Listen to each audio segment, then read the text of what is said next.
Hope you guys are doing well. Welcome back to the MS PowerPoint video series. So in the last class we have discussed about the transition. Now we are going to move to the animation tab.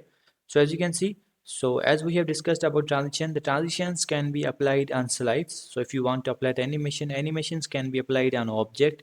It can be the shape, it can be the text, or it can be anything else, but not on the slide. So what we have to do, for example, here's the text. If you want to apply the animation on this, so you can apply this. For example, I want the fly in. So as you can see, in this way you can apply the animation. So if you want to, for example, I'm going on this tab, so I'm going to click on this. For example, I want this bounce.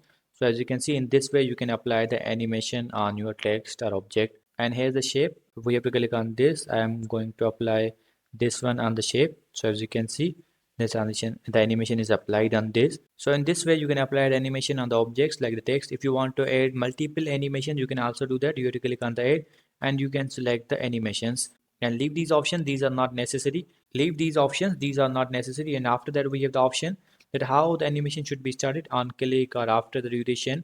And after that we have duration, how long the animation should run. And here's the delay option, that how animation should be delayed. And if you want to change the numbering of the animation, you can also do that from these options like the move earlier and move later.